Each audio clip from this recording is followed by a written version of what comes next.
والصلاة والسلام على سيد الأنبياء والمرسلين وخاتم النبيين ورحمة للعالمين والمخاطب بطه وياسين أبي القاسم محمد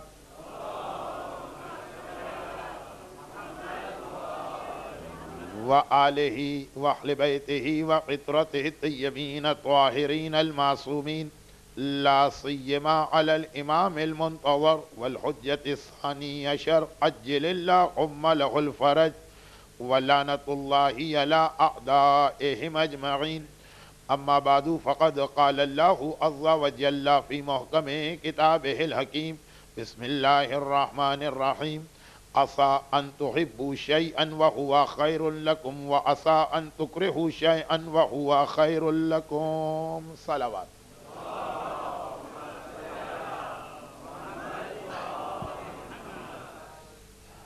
عسى أن تحبوا شيئا وهو كره لكم.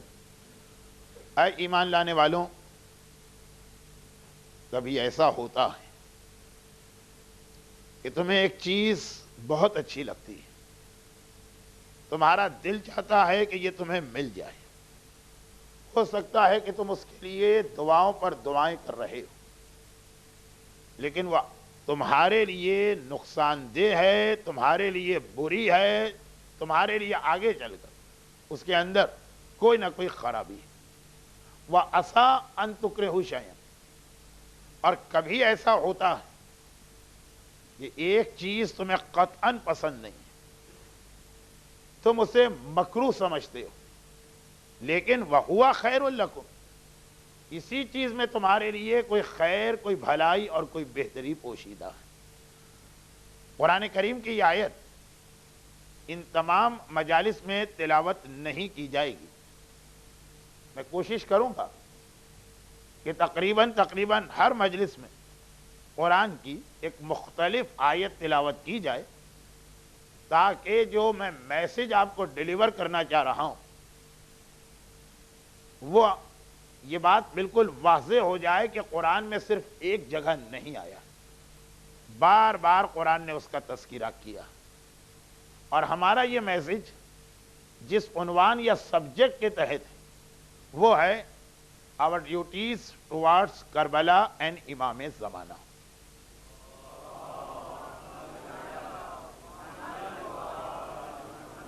کربلا اور ہمارے زمانے کا امام، اس سے متعلق ہماری ذمہ داریاں، یہی دو چیزیں وہ ہیں کہ آج کے زمانے میں سب سے زیادہ ڈاؤٹس انہی کے بارے میں کریٹ کیے جا رہے ہیں.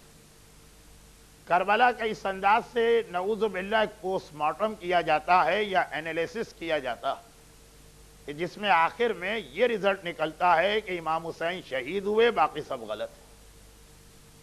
اور وہ بھی ابھی یہ رزلٹ لوگ نکالتے ہیں. ہو سکتا ہے کہ 50 سال بعد یہ کہا جائے کہ نہیں، یہ روایت بھی اتنی ریلائبل اور اتھینٹک نہیں. اور زمانے کے امام کے بارے میں بھی اب کربلا تو پاسٹ اور ہسٹری کا ایک فیکٹ ہے، جب اسے ڈینائی کیا جا رہا تو امام زمانہ تو وہ فیوچر ہے کہ جنریشن سے کسی نے ان کو نہیں دیکھا، وہاں تو اس سے بھی زیادہ ابھی ڈاؤٹ کریٹ کیے جائیں گے. یہ آج ہماری پہلی مجلس ہے تو اس میں ٹاپک کا خالی انٹروڈکشن ہوگا، لیکن یہ دو جملے جو میں نے کہے تو یہ اس لیے کہ وائی یہ ٹاپک، یہ سبجیکٹ کیوں سلیکٹ کیا گیا. اب آئیے، پہلے تو میں ایک چھوٹے سے ای میل کا تذکرہ کروں جو مجھے بہت زیادہ مل رہا ہے. آج کل یہ انٹرنیٹ ایک ایسی چیز ہے، مجھے معلوم ہے کہ میری یہ ساری مجالس بہت سے لوگوں کو دل ہی دل میں یہ کہنے کا موقع دیں گی کہ پروو ہو گیا نا کہ مولانا انڈیا یا پاکستان سے آئے ہیں. کنویں کے مینڈک یا فراک آف دا ویل. دیکھیے، انٹرنیٹ کے بارے میں یہ بات کہہ رہے ہیں، میں یہ نہیں کہہ رہا ہوں کہ یہ غلط ہے، میں کہہ رہا ہوں کہ نہج البلاغہ کے آخر میں میرے مولا نے بیوی کے بارے میں جو کہا کہ انسان کی وائف، انسان کا لائف پارٹنر، انسان کا بیٹر ہاف ایک ایسی چیز ہے کہ اس کے بغیر بھی انسان نہیں رہ سکتا ہے اور اس کے ساتھ بھی نہیں رہ سکتا. ہمارے یہاں کہا جاتا ہے کہ بور کے لڈو ہیں، جس نے شادی کی وہ بھی پچھتایا، جس نے شادی نہیں کی وہ بھی پچھتایا. جس نے اپنے آپ کو انٹرنیٹ سے بچا لیا وہ بھی یہ محسوس کرے گا کہ میں نقصان میں ہوں، زمانے کے ساتھ نہیں چل رہا ہوں، سوسائٹی میں بہت پیچھے رہ گیا ہوں. اور جس کے پاس انٹرنیٹ کا کنیکشن ہے اور اس نے اپنے بچوں کو ان کے سامنے بٹھا دیا، جب اس کا ریزلٹ سامنے آئے گا. دیکھیے آدمی میڈیکل سائنس کے حوالے سے جو ایسی بیماریاں ہیں کہ جن کا آج کیور بھی نہیں، یہ انیشیل اسٹیجز میں جو انسان اپنا ایک کیئرلیس لائف اسٹائل بنا رہا تھا اس وقت اس کا کوئی نقصان سامنے نہیں آیا تھا. انیشیل اسٹیجز میں تو یہ چیزیں ان کا نقصان سامنے نہیں آتا ہے. آدمی سمجھتا ہے کہ میں ہمیشہ جوان رہوں گا، میں ہمیشہ ہیلدی رہوں گا، جو بھی میرا لائف اسٹائل ہو، جیسا بھی میرا فوڈ ہو، پیزا کھاؤں کہ برگر، ہمیشہ جس طرح آج میں ڈائجسٹ کر جاتا ہوں یہی ہمیشہ رہے گا. بعد میں جا کر اسے سو کرنا پڑتی ہے ان کمپنیز کے اگینسٹ. خیر، تو انیشیل اسٹیجز میں تو کسی چیز کی خرابی سامنے نہیں آتی، لیکن جب رزلٹ سامنے آئے گا تو وہ بھی کہے گا کہ میں نے غلط کیا. جس نے اپنے آپ کو اس ماڈرن زمانے کی ان تمام چیزوں سے دور رکھا، اور وہ بھی کہے گا میں نے غلط کیا جو اس میں حد سے زیادہ انوالو ہو جائے گا. یہ باتیں بعد میں آئیں گی، آج نہیں. عرض یہ کر رہا ہوں کہ میرے پاس بھی تقریباً میرا ہاف میل باکس آج کل انہی میل سے بھرا ہوتا کہ جس میں کرنٹ سچویشن کے اعتبار سے یہ پروف کرنے کی کوشش کی جاتی کہ بس اب امام آنے والے ہیں، شاید آج آ جائیں، شاید کل آ جائیں. دیکھیے دعا ہماری یہی ہے، لیکن جس طرح سے لوگ ایک دم کنکلوژن پہ جمپ لگاتے ہیں، اور اس میں جو میلز میرے پاس آتی اس میں ریفرنس بھی میری پرانی مجلسوں کا ہوتا. حیدری میں تو میں نے بہت کم مجلسیں پڑھی، اور جو پڑھی بھی ہیں تو کبھی موت ٹاپک بنا تھا، کبھی قبر ٹاپک بنا تھا. اس دفعہ بھی میرا ارادہ یہ تھا کہ موت کے ٹاپک کا پارٹ 2 آپ کے سامنے پیش کروں. آپ کو یاد ہوگا کہ ارلی 90s میں ہم نے ملک الموت کو بلایا تھا اور مومن کو قبر میں پہنچایا تھا. اب وہ قبر میں کس طرح سے رہے گا، قیامت میں کس طرح آئے گا، جنت میں جائے گا کہ پہلے جہنم کا وزٹ کرنا ہے، یہ چیز اسٹل انکمپلیٹ. لیکن لوگوں نے ہاتھ جوڑ دیے کہ مولانا اسی وقت راتوں کی نیند اڑ گئی تھی، کم از کم ایک اچھی نیند تو لینے دیں. اس لیے کہ دن بھر ایسی نیوز آتی رہتی ہیں کہ سارا دن ڈسٹرب گزرتا ہے مسلمانوں کی حالت دیکھ کر. رات تو ہماری ٹھیک سے گزرے. چنانچہ میں نے اس ریکویسٹ کو قبول کیا ہے، اور یہ ٹاپک ابھی کسی مجلس کا نہیں ہے، ہو سکتا یہ آخر میں ہو جائے جب ایسٹر کی ہالیڈیز آئیں. اچھا اب آئیے، تو میں بات کیا کہہ رہا تھا کہ میری وہ مجالس جو حیدری میں تو ڈیو ٹو اینی ریزن میں نہیں پڑھ سکا، لیکن ساری دنیا میں اس ٹاپک پہ میں تقریباً 30 ایئرز ہو گئے گفتگو کر رہا ہوں، اور لاسٹ 2 یا 3 ایئرز ایسے ہیں کہ یہ ساری باتیں بہت تیزی کے ساتھ ہماری آنکھوں کے سامنے آ رہی ہیں. تو مثلا کل رات کو جب میں ایئرپورٹ پہ بیٹھا تھا اور میں نے فقط اپنے میل باکس کو اس لیے چیک کیا کہ کوئی ارجنٹ یا امپورٹنٹ میل تو نہیں، تو اس میں بھی ایک میل تھی کہ مولانا یہ 2 چیزیں آپ نے ایک دفعہ یہ روایت پڑھی تھی. میں بار بار اپنا نام نہیں لے رہا ہوں، آپ میں سے ہر ایک نے کتابوں میں بھی پڑھا ہے اور انٹرنیٹ پہ بہت ساری مجلسوں میں بھی سنا، اور ہمارے بزرگ بھی یہ باتیں بتاتے آئے کہ جس سال امام ظاہر ہوں گے اس سے پہلے والے رمضان میں دو ایکلپس ہوں گے، ایک سورج کو گہن لگے گا، ایک چاند کو. یہ ابھی جو رمضان، ابھی جو لاسٹ رمضان تھا، اس کے اندر یہ سائن کسی حد تک پوری ہو گئی. کہا کہ ہم نے یہ سنا ہے کہ جس سال امام ظاہر ہوں گے، محرم کا پہلا عشرہ اور نوروز وہ ایک ہی سال آ جائے گا. یہ لاسٹ ایئر کے محرم میں ہو چکا. کہا کہ ہم نے سائنس آف ظہور کے اندر یہ پڑھا ہے کہ بغداد اس انداز سے تباہ کیا جائے گا، اور بغداد میں جو آگ بلند ہوگی، اور کوفے اور نجف کے اندر جو کلنگ ہوگی، وہ ساری چیزیں جس کی ڈیٹیل میں نہیں بتا رہا ہوں، لیکن بہت ڈیٹیل کے ساتھ نجف اور کوفے کی کلنگز کا تذکرہ ہوا. اور پھر یہ بغداد کا ڈسٹرکشن، یہ تو one of the most authentic signs of ظہور. کہا کہ یہ سب ہمارے سامنے آ گئی. ایک سائن آف ظہور اور ہے ریلیٹڈ ٹو بغداد، وہ کم پڑھی جاتی ہے لیکن ہے تو، کہ جب بغداد میں بلو آئی رکھنے والے انسان انٹر ہوں گے، اسی سال کسی وقت پھر امام ظاہر ہوں گے. اس کے بعد میں نے جو میری اس ٹاپک پہ پہلی تقریر آپ کو ملے گی 1976 کے بالکل ارلی 90 منٹس کی ایک تقریر ہے. اس کے اندر بھی یہ سائن ہے جو اب میں بتا رہا ہوں، کہ ایک سیکوینس یہ بتایا امام نے کہ ڈیفرنٹ ایشین کنٹریز کس طرح سے ڈسٹرائے یا تباہ ہوں گے. تو مثلا اس میں 23 کا تذکرہ، تو 23 اگر میں بتاؤں تو 23 منٹ اس میں گزر جائیں گے، تو پھر میں مجلس کیا پڑھوں گا. صرف دو باتیں اس لیے کہہ رہا ہوں کہ مثلا وہ ای میل میں آ گیا کہ یہ بھی سائن آف ظہور ابھی پورا ہوا. وہ یہ تھا کہ خراب السند من الہند، سندھ ایک علاقہ ہے پاکستان کا، حدیث آئی کہ یہ علاقہ یہ تباہ ہوگا، اس کا ڈسٹرکشن ہوگا من الہند، انڈیا کے ہاتھوں. اب آرمی بھیجی جائے گی یا کوئی انڈر گراؤنڈ قسم کی سازش یا کانسپیرنسی ہوگی، وہ اس حدیث میں ڈیٹیل نہیں ہے. خراب الہند من الصین، اور انڈیا پہ تباہی آئے گی، وہ ڈسٹرکشن آئے گا انڈیا پر چین کی وجہ سے.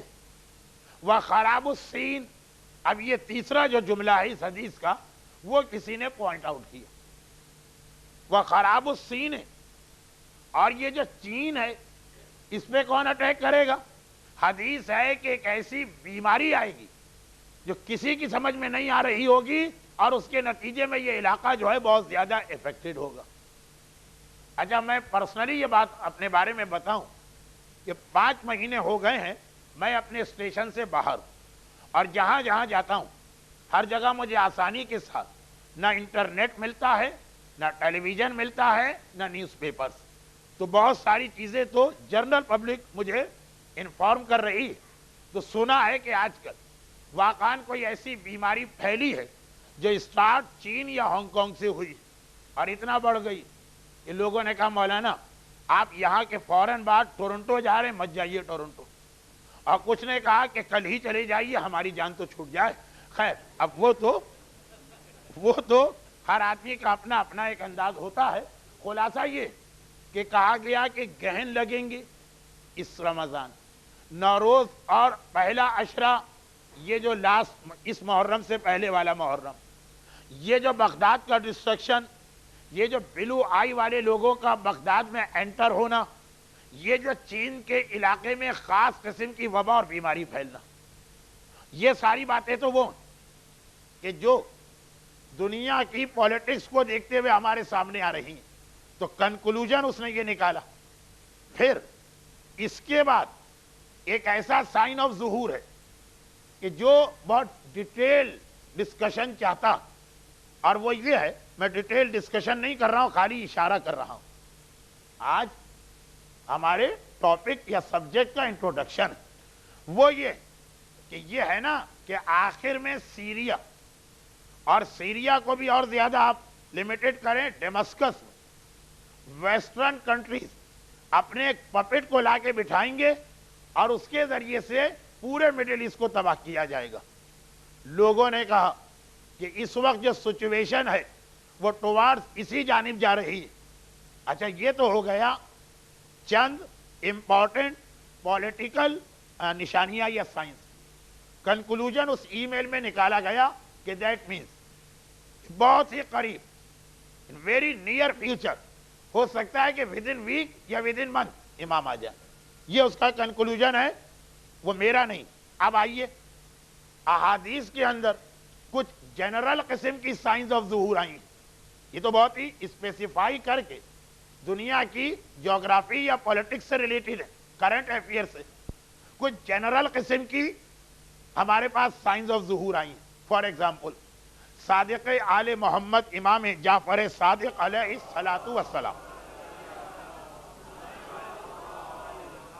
فرماتے ہیں کہ جب 8 سائنس 8 نشانیاں 8 سائنس یا 8 نشانیاں تمہارے سامنے آ جائیں, تم اس کے آئی وٹنس بن جاؤ, تو سمجھ لینا کہ اب میرے بیٹے کا ظہور قریب آ گیا. بلکہ حدیث کا پہلا والا جملہ میں نے چھوڑ دیا, وہ بھی ریپیٹ کر دوں کہ امام نے کہا کہ میرے جد رسول اللہ نے یہ فرمایا تھا کہ جب یہ 8 نشانیاں یا 8 سائنس تمہارے سامنے آ جائیں. میں نے رسول اللہ کا ریفرنس اس لیے دیا کہ سیم حدیث 1-2 ورڈنگ کی چینج کے ساتھ اہل سنت کے یہاں بھی ہے, تو یہ کامن حدیث بن گئی ہے امنگ شیعہ ان سنی. فرماتے ہیں اللہ کے رسول جب شراب امنگ مسلم بہت ہی زیادہ کامن ہو جائے, کافر اگر شراب پیتا, مشرک اگر شراب پیتا, حتیٰ منافق اگر شراب پیتا, تو چلیں آدمی اسے نیگلیکٹ کر سکتا. لیکن جب میرا امتی اور میرا کلمہ پڑھنے والا اور مجھے سنسیئرلی ماننے والا, ہیپوکریٹ نہیں ہے, سنسیئرلی مان رہا, مگر شراب کی ایسی ہیبٹ پڑ جائے اور شراب کو پہلے جسٹیفائی کیا جائے کہ یہ حلال ہے, یہ جائز ہے. اب اسی حدیث کے اندر 3 اور باتیں اس سے ریلیٹڈ ہے, وہ کہہ دوں تو پھر آخر میں ایک جملہ کہوں گا. ابھی حدیث کمپلیٹ نہیں ہے, جب اس کی 4 چیزیں آ جائیں گی ایک جملہ کہوں گا جو نیکسٹ ویک کی مجالس میں کسی وقت ڈیٹیل کے ساتھ آئے گا. امام فرماتے ہیں کہ میرے جد رسول اللہ نے یہ فرمایا کہ جب امنگ مسلمز انٹرسٹ بہت ہی زیادہ کامن ہو جائے, رائج ہو جائے, اور خالی انٹرسٹ نہیں, کسی طرح یہ جسٹیفائی کیا جائے کہ یہ جائز ہے, یہ حلال ہے. 8 میں سے تیسری نشانی فرماتے ہیں اور جب ہمارے ماننے والوں میں برائبری یا رشوت بہت زیادہ کامن ہو جائے اور یہ پروف کیا جائے کہ یہ حلال اور جائز عمل ہے. اب اس میں سے ہر چیز اکارڈنگ ٹو فقہ بھی کچھ ڈیٹیل چاہتی ہے, لیکن آپ میرے پرابلم کو ذہن میں رکھیے گا کہ چونکہ ہماری جو ینگ جنریشن ہے اس کے لیے انگلش مجلس اردو مجلس سے زیادہ امپورٹنٹ, تو ٹائم کے اندر ہر بات مکمل کرنا ہے اور ٹائم یقیناً لمیٹڈ ہو جائے گا. چوتھی چیز, جب یہ music, not every kind of music, جو میوزک اکارڈنگ ٹو اسلام حرام, جس کے لیے عربی میں ایک لفظ ہے غنا, گانا, سنگنگ, جب ہمارے ماننے والوں کے درمیان یہ بہت زیادہ کامن ہو جائے, وائڈلی اسپریڈ, لیکن پہلے اسے جسٹیفائی کیا جائے کہ یہ حلال. اب یہ 4 چیزیں آئی ہیں, باقی 4 چیزیں اور ہیں. ان کے اینڈ میں پیغمبر کا وہ جملہ کہ جس کا خلاصہ یہ ہے کہ پھر میرا بیٹا آنے والا بہت قریب آ گیا, سمجھو کہ شاید تمہارے ڈور پہ پہنچ گیا. ابھی میں نے 4 باتیں بتائیں, یہ جو 4 نشانیاں یا 4 سائنز آف ظہور آپ نے سنی, تو یہ چاروں میں 4 بڑے بڑے گناہ, میجر سنز آف اسلام, ان کو جسٹیفائی کیا جا رہا. ابھی تک کا زمانہ تھا کہ میجر سنز کو شیعہ اثناشری ٹچ نہیں کرتا تھا, وہ مائنر سنز کی طرف جاتا تھا. چنانچہ داڑھی شیو کرتا ہے اور کہتا ہے کہ اس کا پروف کہیں قرآن میں نہیں لکھا, مثلا, اور بہت ساری چیزیں.